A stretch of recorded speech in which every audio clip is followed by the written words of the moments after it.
When Daniel Day-Lewis emerged from retirement in 2017 for Paul Thomas Anderson's Phantom Thread, the world took notice.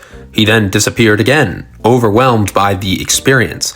But now, in 2025, he's back, and this time it's for his son's directorial debut, Anemone. It's a move that immediately raises questions worth asking.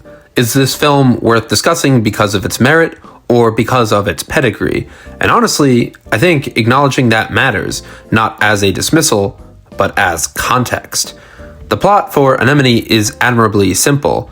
Ray Stoker, played by Daniel Day-Lewis, is a recluse living in a remote forest hut. He's a retired veteran traumatized by his service during the Troubles in Northern Ireland.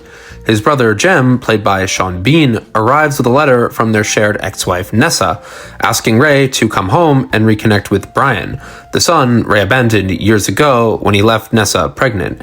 Here's the complication. Jem married Nessa and raised Brian as his own. Ray has spent years storing every letter she ever wrote him, along with paintings Brian made.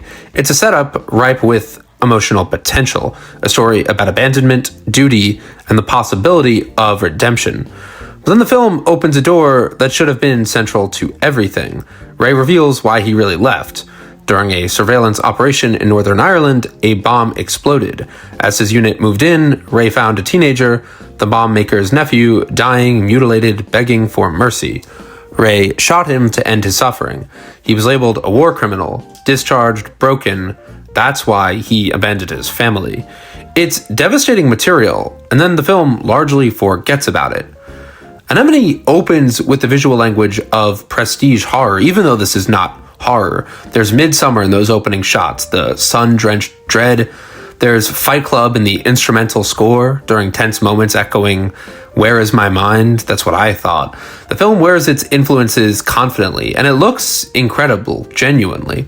The cinematography is meticulous. The sound design is immersive. The acting, Day-Lewis of course, is commanding. He's creepy even when he's not trying to be. He has this gravity that makes almost every frame watchable. Here's where I'd invoke what I call the 50% entertainment rule. A film needs to succeed technically and narratively. Anemone nails the technical side almost flawlessly. Visually, sonically, it's impressive craft on display. But then there's the other 50%. The central conflict between Ray and Brian never lands with real force. Brian despises Ray for abandoning the family, but the film doesn't give us the texture of that hatred. We understand it abstractly.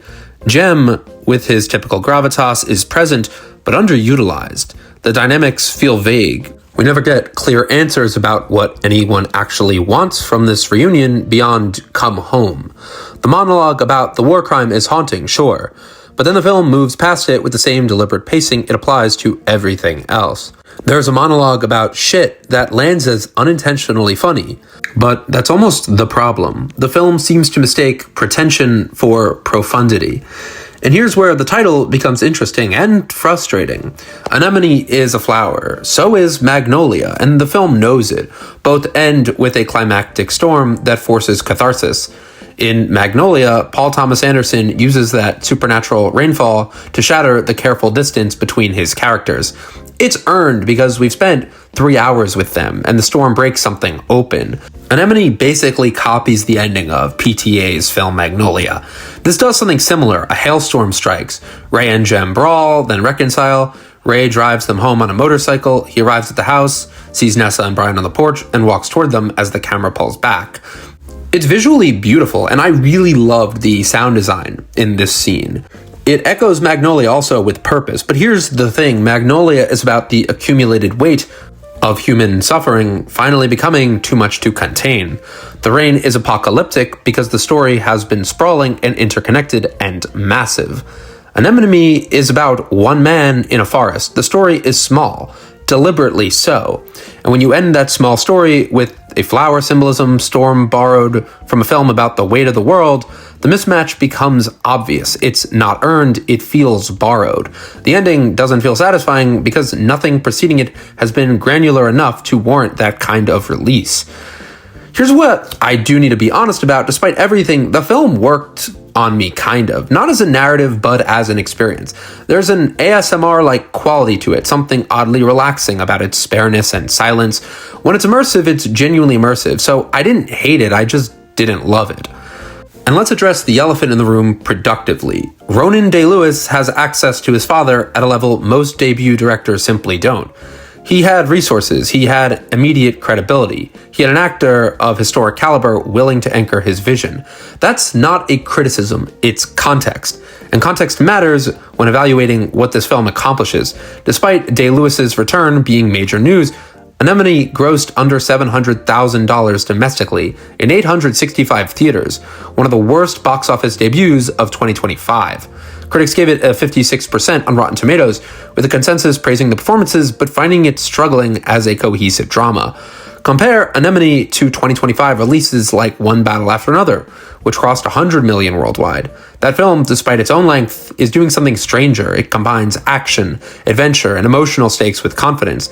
It feels like a discovery. Anemone feels like a beautifully shot statement about grief that's been made a dozen times before. This is kind of a 5 out of 10 for me, solidly middle ground. It's a film with gorgeous images and excellent sound design that's in love with its own atmosphere. The pacing is bloated though, the story is thin, and yet I can't call it terrible because the craft is undeniably there. Anemone is what happens when the technical mastery meets narrative timidity. It's a film that succeeds at everything except saying something new.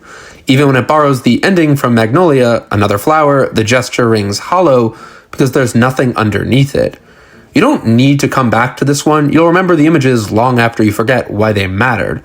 And that's the real tragedy here. Not that it's bad, but that it's a missed opportunity.